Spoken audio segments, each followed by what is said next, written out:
Bonjour mes chers amis, nous commençons notre webinaire comme d'habitude avec le Rav Dr Michael Leitman, avec Michael Selenvej, Boris Belaverskotsky et Simon Venecourt. Nous continuons notre sujet de la Kabbalah d'après l'article du Baal HaSulam, très populaire, ainsi que nos leçons que beaucoup d'amis suivent. Nous allons poser vos questions. Simon, alors expliquez vraiment ce qu'est l'intention Rav. Le problème avec la sagesse de la Kabbalah, que toutes nos actions matérielles se basent sur l'action, l'œuvre. Tu as fait ou tu n'as pas fait? Le reste, on s'en fiche. Peu importe ce que dit au tribunal ou ce que dit la jurisprudence, c'était par inadvertance ou pas. C'est un crime qui a été commis ou c'est une bonne action. Tu as voulu le faire, ça, ou l'inverse, peu importe. Tout d'abord, on prend en compte l'action, ce qu'on fait, parce que nous sommes dans un monde matériel. C'est toujours comme ça. C'est comme ça que nous prenons en compte les choses. Tout ce qui parle de l'intention, on ne peut pas être certain si l'intention est bonne et pas bonne, ou est-ce qu'on l'a identifié, l'intention, si on l'a prise en compte. Dans notre monde, c'est impossible. Quand les actions, on peut les comparer, les peser, les voir, tout est possible, parce que c'est une action. Alors qui laisse un résultat, qui a une conséquence claire. Alors que l'intention, c'est toutes sortes de problèmes intrinsèques que personne ne comprend et que nous-mêmes, on oublie, est-ce qu'on ne sait pas quoi faire avec. C'est pour ça que c'est un grand problème. La sagesse de Kabbalah parle, puisque nous sommes des créatures très particulières. Quoi qu'il en soit, nous avons des actions et des intentions. Alors, que faire avec nos intentions? Il s'avère que plus un homme est éloigné d'un animal, plus ses intentions sont élevées et fortes. Et ses intentions deviennent très importantes et définissent l'action. L'action peut être pas importante, mais l'intention était très importante, parce que celui qui a fait l'action a beaucoup investi. Il se peut aussi que vis-à-vis de quelqu'un, j'ai fait quelque chose de petite chose ou donné un petit cadeau, mais j'y ai mis toute mon âme et tout mon cœur et ça m'était très difficile. Et cette personne le sait. Et alors, cette personne, elle mesure par rapport à les efforts faits. Alors, comment mesurer dans notre monde? C'est un grand problème, parce que notre monde devient global, concentré, central, et nous devons rassembler entre nous des actions entre nous. Et selon ces actions, on pourra apprécier. Je ne suis pas dans une entreprise, une usine où il y a une machine qui met 1000 actions, qui définit mes actions et qui détermine mon salaire. Non, ça ne marche pas comme ça. En fait, nous avons de plus en plus de métiers où on mesure l'intention. On essaye de mesurer l'intention vis-à-vis de la personne, comment on s'éveille l'un l'autre, on se motive, en échangeant des choses. Bref, en deux mots, l'intention a de plus en plus d'importance. C'est pour ça que notre monde est maintenant confronté à un problème. Parce que plus on se développe, on devient de plus en plus humain. Et donc, il y a de plus en plus besoin de mesurer, de peser l'intention. Et on n'en est pas capable. C'est l'attitude de la personne qui détermine le monde. Simeon, alors que faire? Rav, c'est un grand problème parce que notre monde, le monde entier, devient le résultat de nos intentions. Simeon, alors d'une part, on ne peut pas voir nos intentions, ni dans l'intention d'autrui. Alors, quelle attitude avoir, Rav? C'est tout là le sujet, le problème, est que le monde est en crise, pas parce qu'il y a trop de choses que l'on produit ou qu'on n'arrive rien à faire, parce que nos intentions entre nous sont incorrectes. Alors, comment les faire, parce qu'elles deviennent correctes, on ne sait pas. Tout à coup, il semblerait que nous sommes dans un monde pas matériel et qu'entre nous, apparaît beaucoup de liens spirituels, sentimentaux, qu'on ne peut pas mesurer ni apprécier. Et le monde devient, pour nous, compliqué. L'intention devient plus importante que l'action. Et le monde est pas prêt. Il n'est pas prêt pour que l'homme puisse vivre comme ça. Le monde nous pousse pour qu'on vive en nous-mêmes, dans nous-mêmes. Il est construit pour l'état animal d'une personne bestiale. Nous sommes des personnes composées avec minéral, végétal et animal. C'est ce qu'il y a dans la nature. Vous pouvez voir à la télé, sur les programmes du National Graphic. Je ne sais pas quel programme c'est, quelle chaîne c'est en France, mais ici, en Israël, c'est 43. Là, je regarde, personne n'a honte. Je veux te manger. Si tu veux fuir, tu t'enfuis. Si tu t'enfuis pas, je te mangerai. Tout est construit se base sur des actes précis. Les intentions sont claires parce que les actions et les intentions sont identiques, se ressemblent. Alors que dans notre monde, quand on s'élève au niveau de l'être humain, nous nous élevons au-dessus de notre situation, notre état animal, bestial. Et il faut donc commencer à prendre en compte nos intentions. Et les intentions, on ne peut les apprécier que avec la sagesse de la Kabbale. C'est un grand problème. Moshi, est-ce que vous pouvez donner un exemple d'intention, Rav? D'un exemple pur, je ne peux pas, parce que nos intentions sont liées à nos actions. Disons une intention pure. Disons que à ton égard, j'ai une intention précise. Tu ne la connais pas, tu ne la sais pas. Je dois la définir. Est-ce que je dois la mesurer? Est-ce que je veux te faire du mal ou pas? Si je te nuis, alors, d'intention, je fais exactement la même chose pour moi, à mon égard. Les intentions sont plus simples. D'une part, si nous rentrons dans le monde des intentions, c'est comme si nous effacions toutes les actions. C'est comme si tu faisais effacer vous appuyez sur le bouton effacer toutes les actions. Et il ne reste que les points. Et les intentions, c'est le monde spirituel, entre les points entre nous. Essayez de vous imaginer ça maintenant. 7 milliards de points, où chaque point, au moins autour de lui, se connecte avec autrui, avec une certaine intention. D'une bonne intention ou une mauvaise intention. N'essayons pas de développer tout ça, mais il peut y avoir des millions de noms. Chez nous, c'est facile. Plus ou moins. L'intention, dans l'intérêt d'autrui, d'après ce que l'autrui me comprend, ou lui faire du mal, lui nuire, d'après ce que toi tu comprends, ce qui est nuit. Mouchi, il n'y a que ces deux intentions, Rav, oui, il n'y a que ces deux intentions qui existent, mais chacun. Mouchi, je pensais que chacun essayait de penser à lui-même, dans son propre intérêt, améliorer sa situation, pas se nuire, Rav. Si on ne parle pas de l'intérêt d'autrui.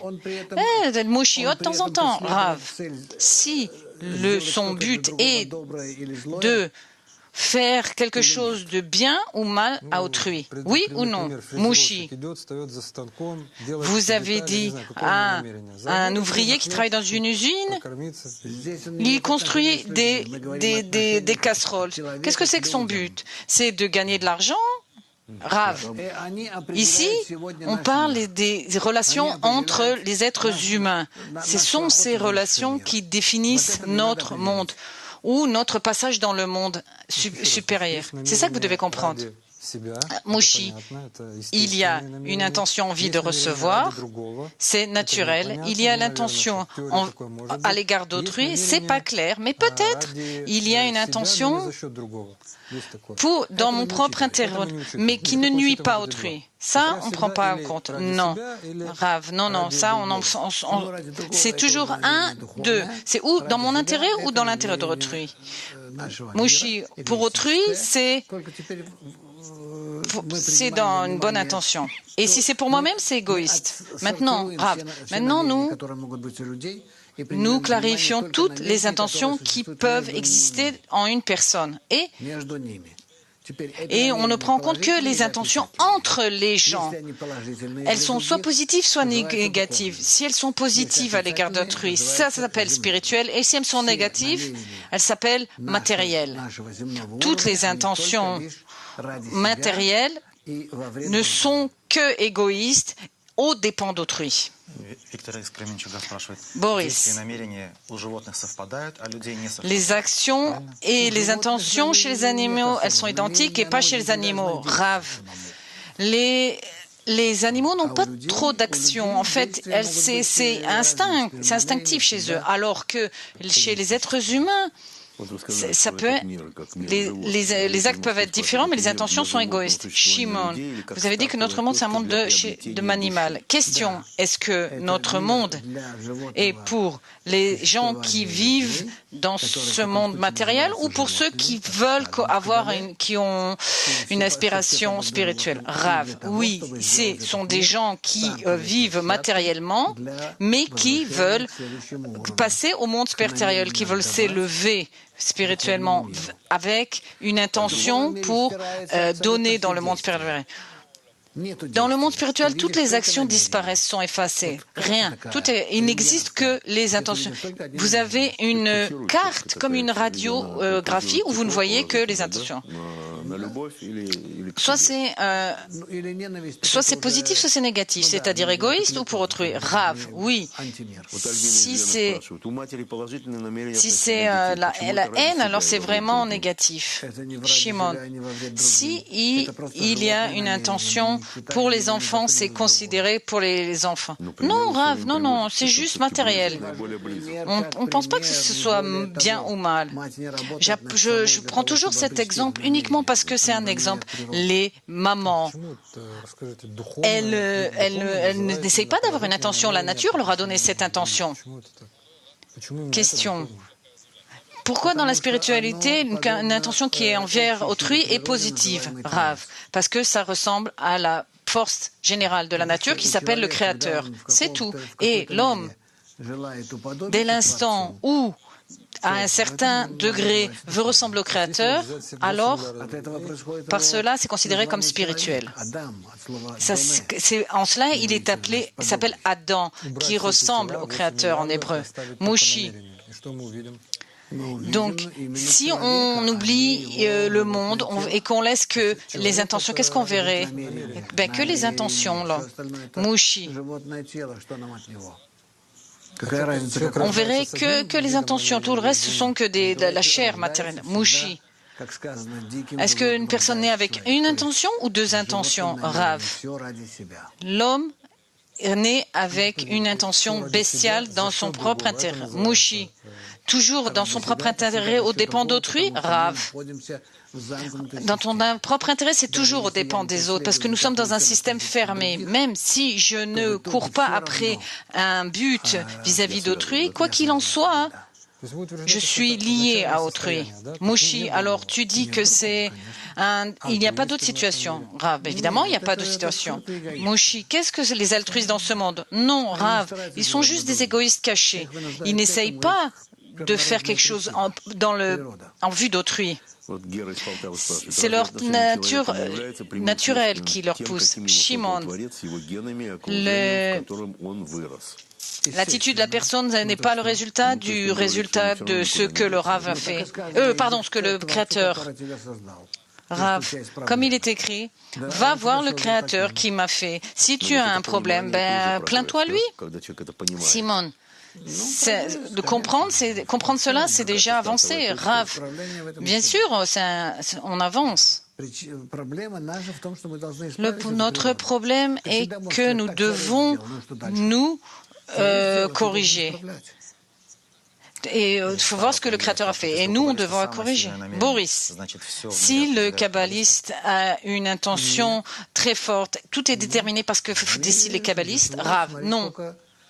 Dans notre monde, il y a des milliards de personnes et tous déterminent la situation de l'homme, pas que les kabbalistes. Les kabbalistes déterminent dans le monde, ils ne sont qu'un service d'information. Shimon, quel cli vous proposez pour contrôler les intentions? Rav, c'est exactement ça. C'est Tzimtzum, restriction, massar, écran, or choser, la lumière réfléchie.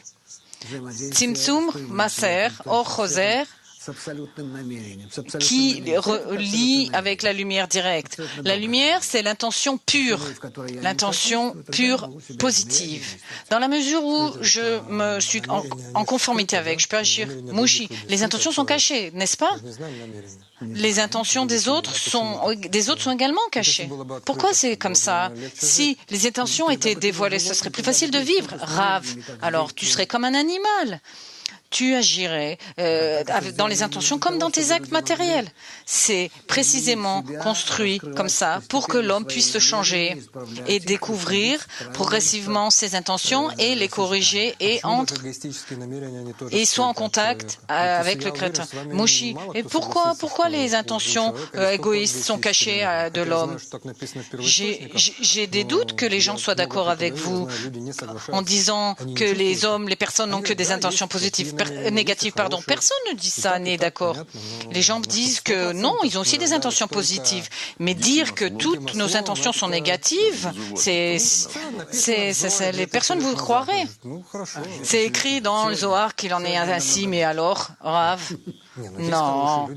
Et Mouchi. Et après, 2000 ans, pardon, les hommes changent. Rav, tout dépend comment tu mesures les choses. Nous sommes des égoïstes absolus. Vis-à-vis du monde spirituel,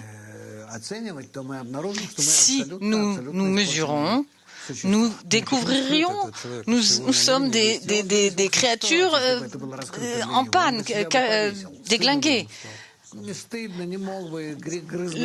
L'homme ne savait pas. Tout dépend. Autrefois, l'homme ne pouvait pas se corriger. Comment se corriger? Ça doit se passer progressivement, dans la mesure où je découvre des attributs négatifs. Et puis, il faut les comparer avec ce qui est positif. Découvrir entre nous voir les problèmes entre nous, les plaies qui entre nous, ce qui ne va pas entre nous. Boris, si je ressens l'intention d'une personne et vois mon intention égoïste, c'est ce que ça s'appelle l'atteinte. Rav. Boris, je sens l'intention d'autrui et je sens que la mienne est négative. Est-ce que ça s'appelle une atteinte spirituelle? Rav. Ok, c'est un type d'atteinte. Oui, c'est sûr. La suite. Oui, Boris. Seule la lumière peut corriger le mauvais penchant et le contrôler. C'est ce qui s'appelle la lumière qui ramène vers le bien. Rav. Alors, il y a la force supérieure, la force de l'amour et du don, un attribut supérieur d'une intention absolue qui est le bien absolu que nous pouvons attirer à nous pour qu'il nous influence, qu'elle nous change. Progressivement, nous ressentirons l'influence de la lumière. Et comment nous nous comportons vis-à-vis d'autrui. Peut-être que ça ne sera pas bien accepté par autrui et peut-être pas immédiatement. Et nous ne deviendrons pas tout à coup devenons de bonnes personnes en distribuant par exemple des gâteaux à tout le monde. Non, nous ressentirons en nous une bonne attitude vis-à-vis du monde. Ce sera très particulier, équilibré. Ça ne sera pas que le bien absolu, même si quelqu'un vous ennuie ou quoi que ce soit. Non, ça sera équilibré. Nous considérerons le monde d'une façon optimale, maximale et correctement pour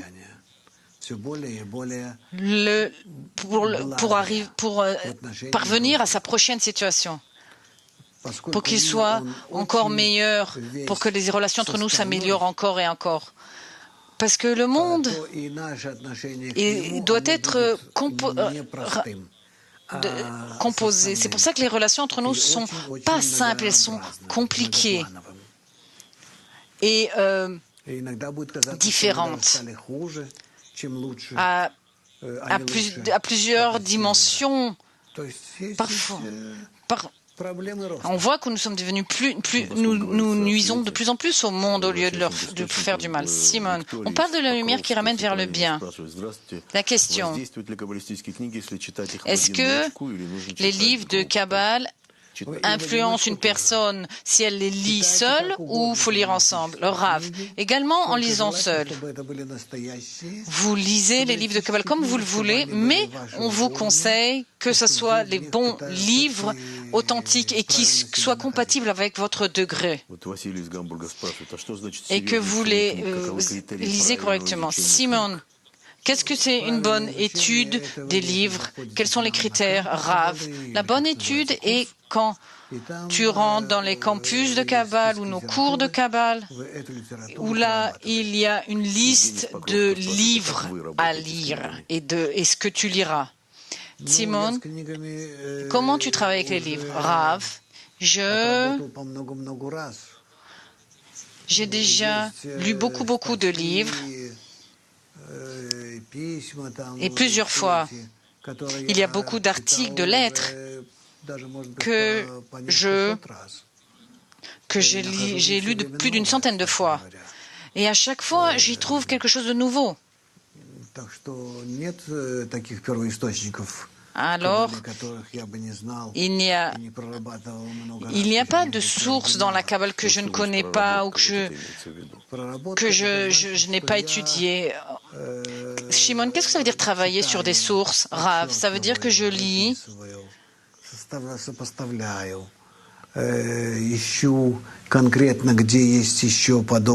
dire je cherche, je compare, ou je cherche s'il y a d'autres sources qui ressemblent, comme tout chercheur. Simon, parfois vous dites vous raccourcissez ou changez, Rav. Oui, c'est vrai. Il y a plusieurs styles dans le travail sur les sources. Souvent, je traduis les sources. Je ne les traduis pas vraiment. Je prends la source et je commence à raccourcir. C'est-à-dire, je réécris en hébreu, parce que c'est la langue d'origine, et quand je réécris dans cette même langue, je le raccourcis, je le concentre plus. На сегодняшний день в данном состоянии в моем видеть. А в следующий раз я, может быть, сделаю из него выжимку. Et maintenant, c'est ce que je veux voir maintenant. La prochaine fois, peut-être que je le concentrerai, diffuserai autrement. Par exemple, si je prends des textes, je peux séparer en paragraphes et mettre des titres et poser des questions et trouver des réponses. Si j'ai besoin, je peux travailler sur un texte d'une façon où je serai dans ce texte et ce texte serait en moi. Mais ce n'est pas avec tous les textes.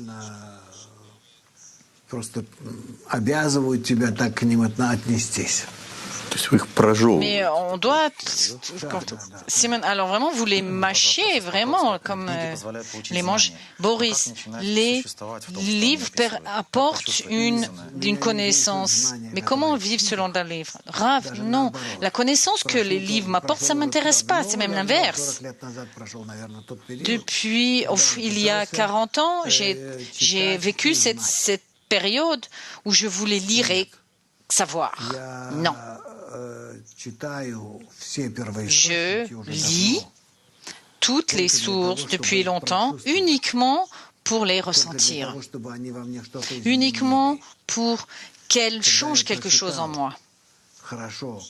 Quand je lis et que j'ai bien lu une source et qu'elle a fait un changement en moi, même si je sens que je suis complètement désorienté, perdu dans mes pensées, dans le brouillard, je suis toujours content. Parce que ça veut dire que cette source m'a influencé. Et donc, j'en déduis, et puis je laisse de côté, puis après j'y reviens. Oui, parfois même je ne reprends pas le texte. J'essaye de ressentir comment cette source m'a influencé dans une autre étude, dans d'autres sujets, dans d'autres actions. C'est ça que je veux. Ce qui m'intéresse est comment la source m'a changé, combien elle m'a influencé, sa force, et m'a donné une nouvelle perception de la réalité. Il y a des sources très sérieuses d'après leur influence personnelle, par exemple sur moi. Quand je les lis après, je change mon point de vue, ma perception. C'est ce à quoi j'aspire. Mouchi, c'est ça l'intention, Rav? Oui, mais au début, je dois prendre du matériel et dire,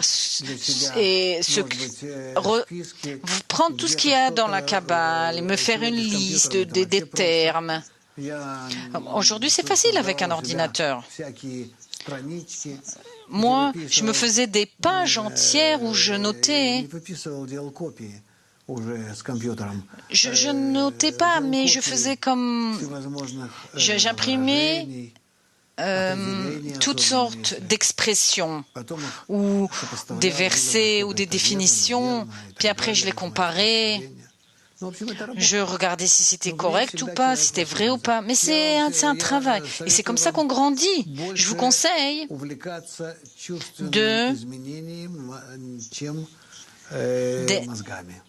de vouloir un changement des sentiments et pas intellectuel. Si nous parlons du russe, on dit... En russe, on dit dans les jambes, il n'y a pas de vérité. Dans la Kabbale, on dit que c'est dans le cerveau qu'il n'y a pas la vérité. Simon, pour vous, dans chaque extrait d'une source, est-ce qu'il y a une humeur particulière en passant, par exemple, du Zohar à l'étude des 10 sphirotes? Rav dit, mais pourquoi tout à coup? Et Simon, vous dites, quand vous lisez, vous avez une sensation de vide quand vous ouvrez l'étude des tensions. Rav, non. Je ne peux pas dire de tels conseils, c'est trop tôt. Après, vous verrez, les gens trouveront les procédures. Ce désir de vouloir changer Mouchi, est-ce que c'est ça l'intention?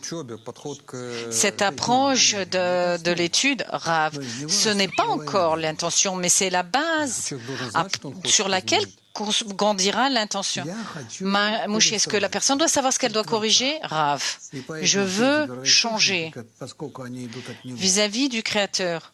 Et toutes ces sources, comme elles viennent de lui, parce que les kabbalistes sont des gens qui écrivent et sont en contact avec le Créateur. Alors, j'accepte ce qu'ils écrivent comme étant le désir du Créateur ou l'opinion du Créateur. C'est pour ça que c'est important à mes yeux.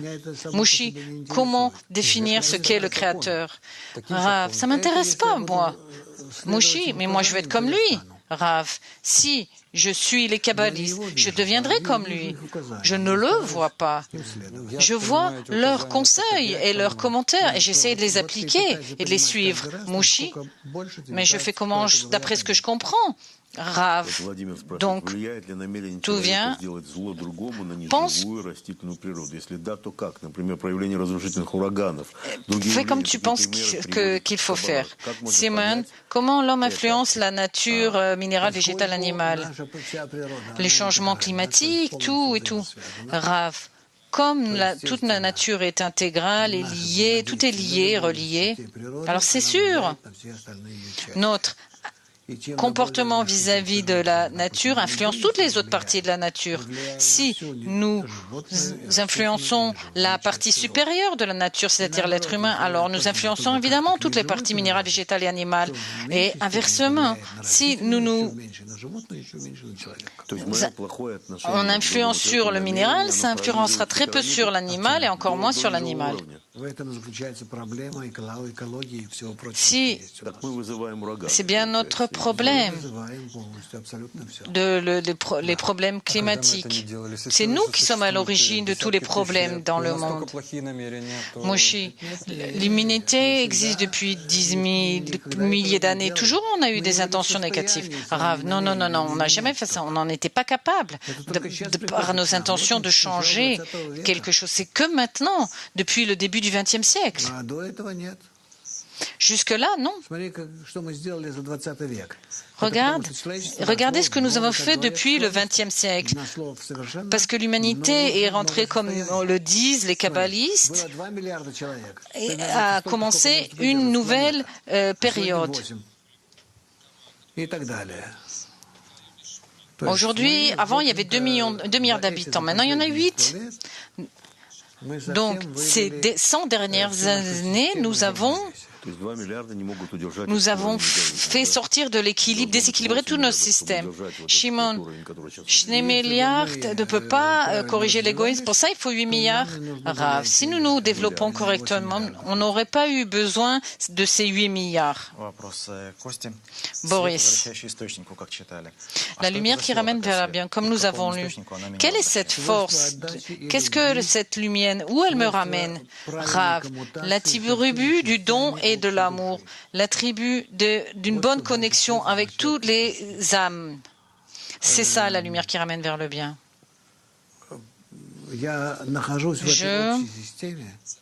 Je me trouve dans ce système général. Il y a une âme et une seule âme. C'est que vis-à-vis à mon égard que ce système, j'en suis détaché. Et c'est pour ça que je suis en crise. Une crise intérieure ou matérielle? Simeon, est-ce que l'intention peut être renforcée par la force du vouloir, de désir ou de Rav? Non, je ne dirais pas que notre désir ou notre force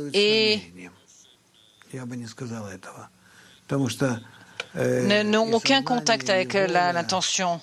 Parce que même notre prise de conscience ou notre désir, dès l'instant où l'homme recommence à sentir son intention, l'intention est à un niveau spirituel et le désir et la prise de conscience est au niveau matériel, donc on ne peut pas les comparer. Simeon,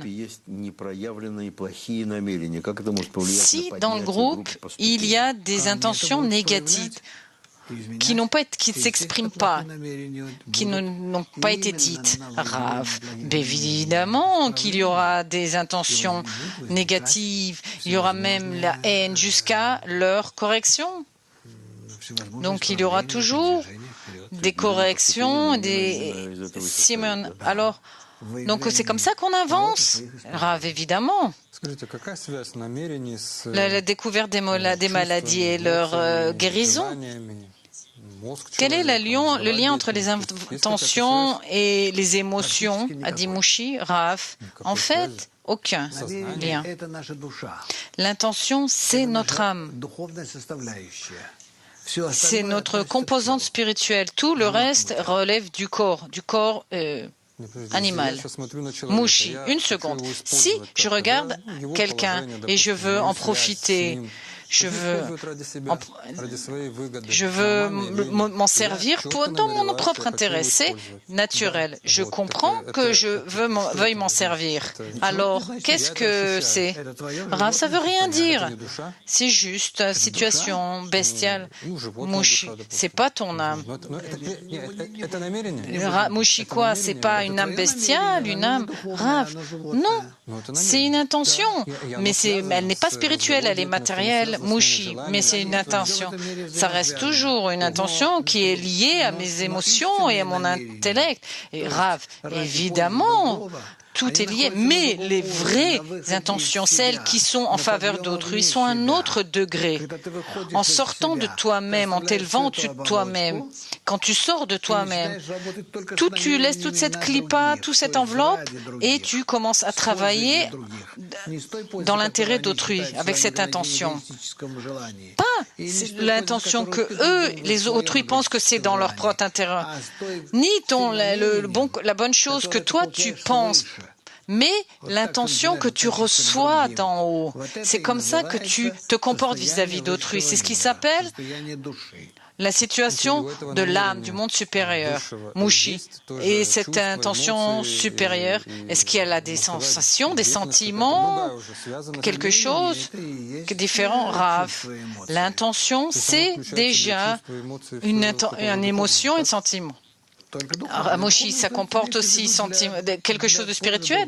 Évidemment, Rav, c'est que spirituel en faveur d'autrui. Simon, comment être en contact avec des gens qui n'ont pas de lien, de connexion avec le monde supérieur. Rav, tu fais ça progressivement avec la sagesse de Kabbale qui réveille la lumière supérieure. Mais vous ne la ressentez pas, mais progressivement, vous commencez à changer. Et ce changement progressif, ces changements fera qu'en vous, tout à coup, il y aura la bonne intention. Shimon, également vis-à-vis des gens qui n'étudient pas la Kabbale, Rav, évidemment, vis-à-vis de tout le monde, parce que ce que tu vois qui n'est pas toi, c'est toujours pour toi. Mushi, alors pourquoi il y a une réalité, ce monde, il y a moi, une intention égoïste, et puis mon intellect, etc. Rav, c'est une espèce c'est pas correct. Cette intention existe juste uniquement pour que tu puisses t'élever au-dessus de tout ça. Mushi, alors la question est comment commencer? Tout d'abord, connaître cette intention. Rav, étudier, travailler dans le groupe, prier pour une élévation spirituelle des amis, pour leur élévation, c'est tout. Oui. Boris, l'extrait, prochain extrait. On dit que la révélation du Créateur n'est pas une seule action, mais que c'est progressif de tous les degrés pendant une certaine époque, un certain moment de bas en haut, et à la fin, tout le monde révèle le Créateur. C'est comme un chercheur, tous les chercheurs et toutes nos actions.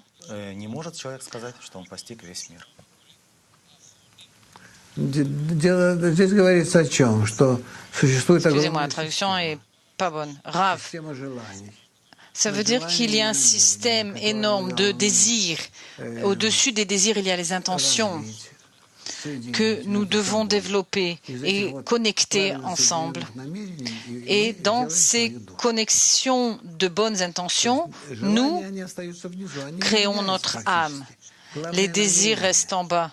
Et ils ne changent quasiment pas. Le plus important, c'est les intentions, leur interaction. C'est ça qui construit entre nous l'âme, c'est-à-dire le monde spirituel. Le monde spirituel est le monde des intentions, mon attitude par rapport à tout ce qui est autour de moi. C'est sûr que ça se base sur les désirs, sur certaines actions, mais en fait, c'est tout. C'est ici que notre monde se termine et que nous commençons à tout porter notre attention sur les intentions. Et alors, toutes les actions de notre monde perdent de leur importance, de leur force. Mushi. Question. Quand nous parlons des intentions, est-ce que je fais une certaine action et que je peux la définir si elle est dans mon propre intérêt et la Kabbale dit que c'est une force intérieure où je dois lutter et faire tout en faveur d'autrui. Rav. Oui, dans le groupe C, ça marche. Si nous nous rassemblons en groupe et que nous nous trouvons, j'essaye de faire tout comme l'amour, comme mon ami, tout ce que je peux pour que le groupe avance positivement. Mouchi, oui, les actions je peux, mais les intentions non. Rav, peu importe. Si tu fais des actions dans le groupe, alors tu éveilleras les intentions parce que, grâce à la lumière. Saute, Mouchi. Pourquoi, Mouchi, pourquoi tout marche à travers les textes et la lumière supérieure? Rav, c'est pas vrai. Tout marche avec les amis. Si tu réveilles le désir général dans le groupe, tous les textes, l'étude sont des étapes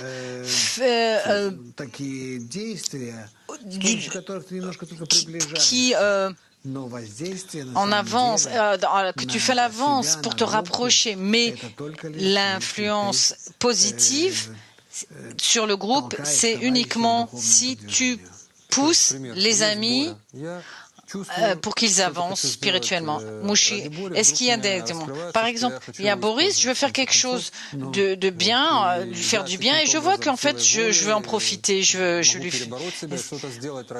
Est-ce que je peux faire quelque chose en moi pour lutter contre ça et faire vraiment quelque chose dans son intérêt? Est-ce que c'est ça une intention spirituelle? Mais je vois que j'en suis incapable.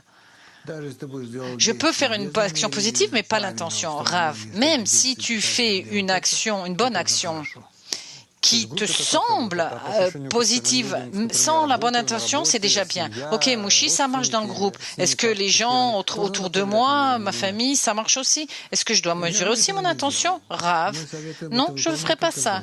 Nous conseillons de faire que ça dans le groupe. Mouchi, donc mes intentions, je les vérifierai.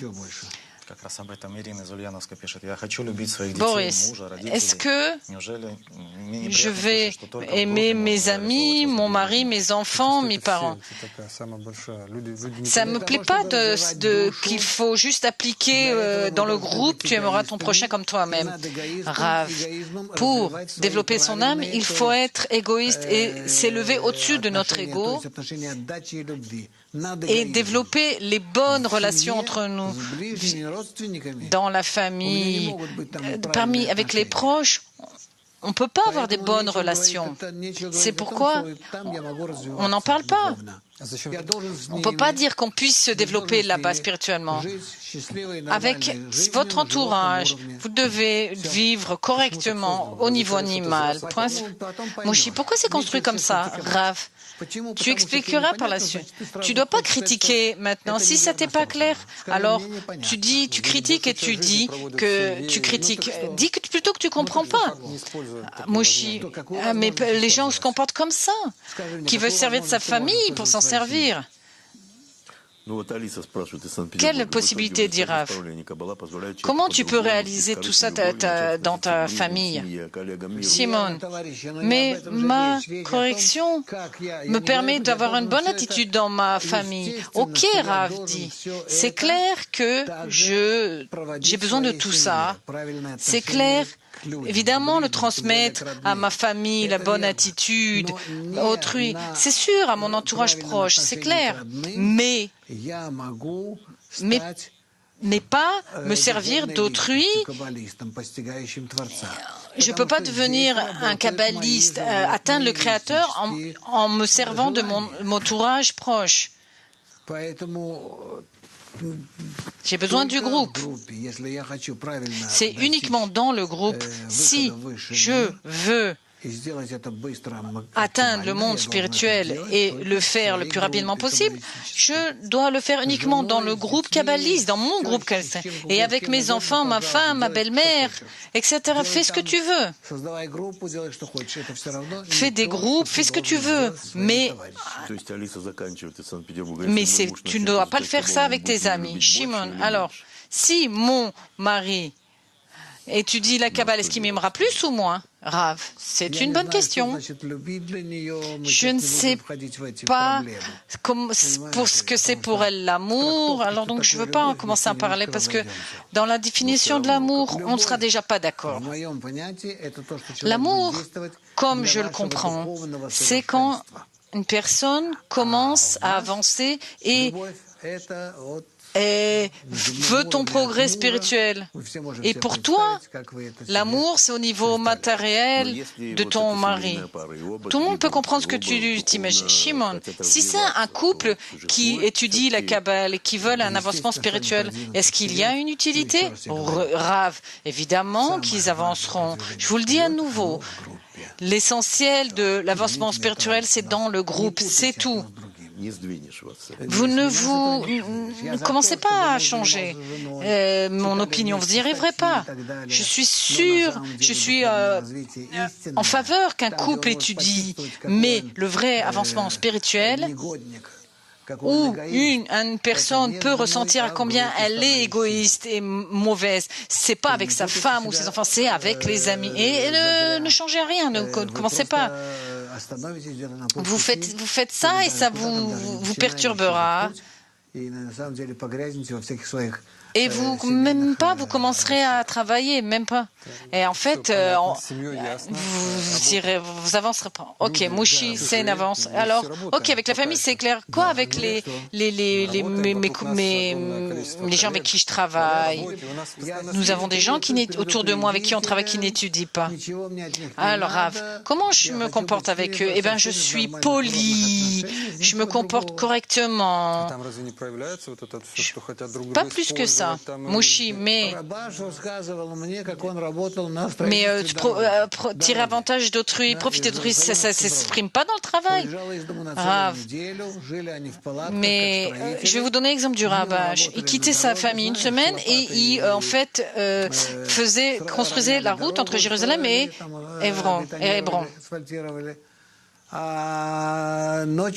Où il mettait l'asphalte, la nuit, il dormait dans la tente. Après une journée de travail, tous les ouvriers étaient autour d'un feu de camp et parlaient de tout. Et le Rabash, lui, il s'éloignait un peu et allait étudier. Tout le monde nous disait, hey, tu nous snobs, tu veux pas nous parler? Tu te prends pour qui? Et le Rabash lui disait, qu'est-ce que je peux parler avec vous? Vous êtes des enfants, de vos stupidités, de votre politique. Moi, j'étudie des choses intelligentes, je lis des auteurs. Et alors, les ouvriers l'ont regardé et l'ont ignoré après ça. Donc, moi, ce que je vous conseille, avec des gens avec qui vous travaillez, soyez polis. C'est tout. Vous travaillez et puis c'est tout. Avec eux, pendant toutes ces heures de travail, et après, vous rentrez chez vous. Vous dites qu'à votre retraite. Si vous dites aux gens au bureau que toute votre vie, c'est aller pêcher, et que c'est pas clair, non. Mais pourquoi c'est comme ça, Mouche? Pourquoi le monde est construit comme ça? Rav, tu comprendras après. Tu dois être avec des gens comme ça. Mouche, pour l'instant, il n'y a pas de réponse. Rav, oui, il y a une réponse. Shimon, tu es un professeur kabbaliste. Est-ce que tu vois l'avancement spirituel de votre étudiant? Oui. Et alors, Boris, si toutes mes sensations sont qu'égoïstes, comment ne pas rester englué dans mon train d'ego? Rav, tu étudieras étudie tout le temps, et ça te bougera constamment, mais tu ne t'enfuiras pas. Quand on étudie toujours dans le groupe, alors à chaque moment, spécialement pendant le cours, vous voyez ça dans les séminaires, dans les cours, des choses se passent. Mouchi, alors dites-moi, les gens se rassemblent en groupe une fois par semaine, parfois peut-être moins. Rav, tout le reste du temps, ils doivent être avec nous dans le groupe. Mouchi, comment? Rav, comme ça. Écoutez, par les écrans, Plovdiv, Saint-Pétersbourg, la Roumanie. Voilà, tout le monde est là. Sont connectés avec nous. Ils peuvent être également pendant nos cours matinales. Ils peuvent voir aussi les cours pendant la journée. Moi, pendant la journée ou le soir, j'allume mon ordinateur. Je rentre sur le site des archives et je télécharge le cours du matin. C'est ça s'appelait être dans le groupe Rav. Oui, sentimentalement, je suis dans le groupe, évidemment. Moshi, alors, pas besoin d'être là physiquement et de parler physiquement. C'est sûr, réponse. C'est sûr que quand j'ai pas de groupe, une fois par semaine, mais je suis constamment, je marche dans la foulée de Bnei Baruch. Simon, à chaque fois il y a des nouveaux étudiants, de plus en plus de gens. Regardez combien de groupes nous voyons à l'écrit. Nous voyons Yashar Kaola, Mushi. Où est-ce que le Créateur nous amène? Il veut que nous soyons constamment dans ce groupe. Nous et l'humanité, nous avançons à grands pas vers la prise de conscience qu'il faut sortir vers le nouveau degré, vers une nouvelle vie, une nouvelle réalité. Nous sommes vraiment au seuil de cette prise de conscience, de connaissance. Simon, alors l'homme ressentira cet écart entre le monde spirituel et matériel. Réponse. Quelle est la différence entre un animal et un homme? Un homme pense, réfléchit, a des émotions. Simon.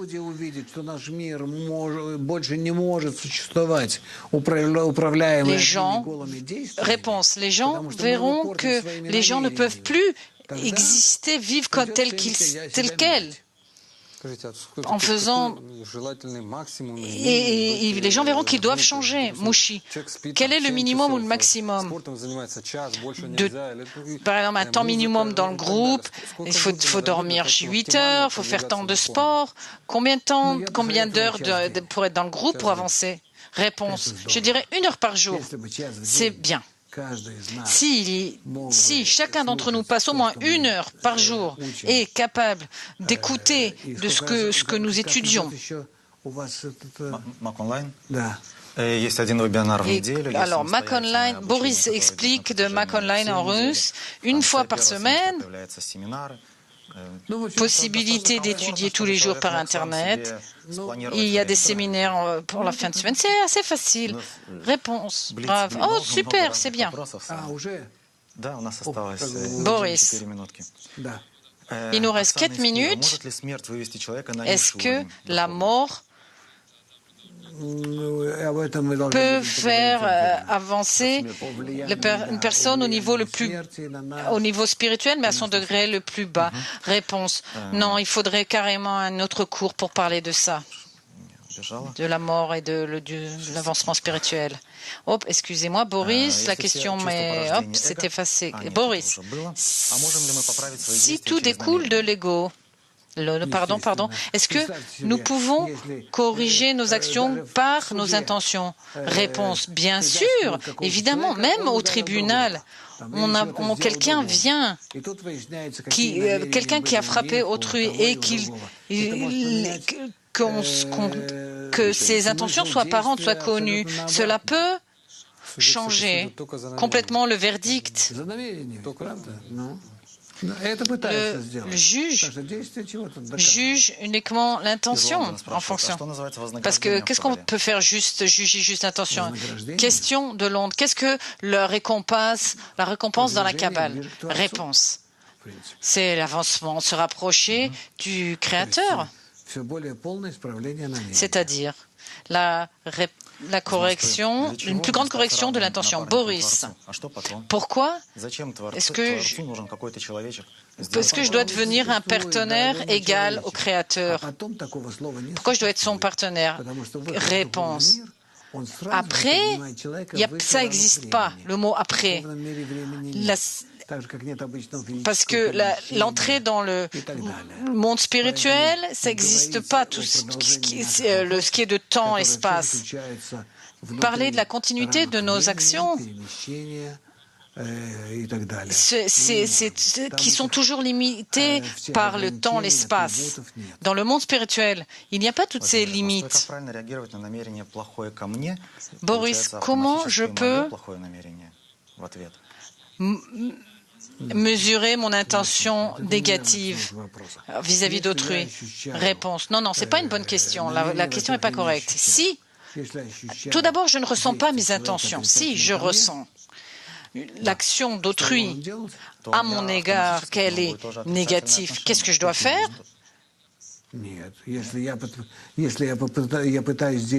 Boris, ça veut dire que j'ai une attitude négative. Réponse, mais pourquoi?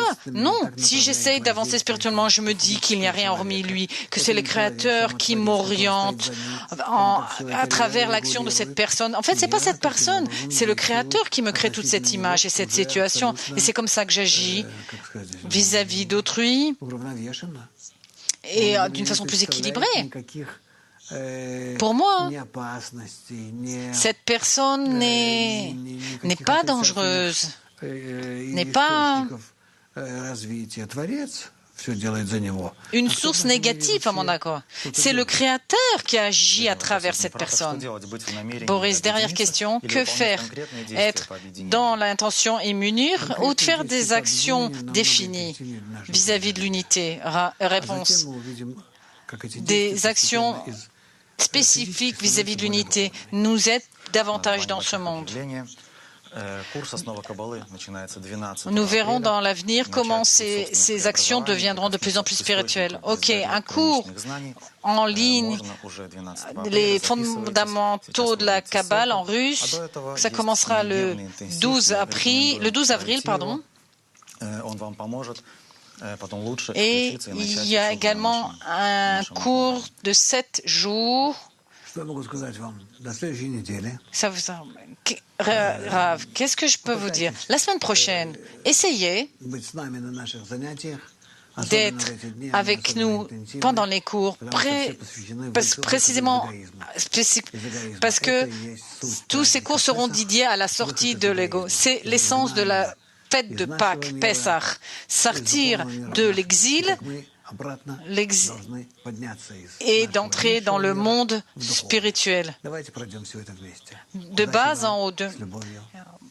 Essayons de vivre cela ensemble. Bonne chance. Au revoir.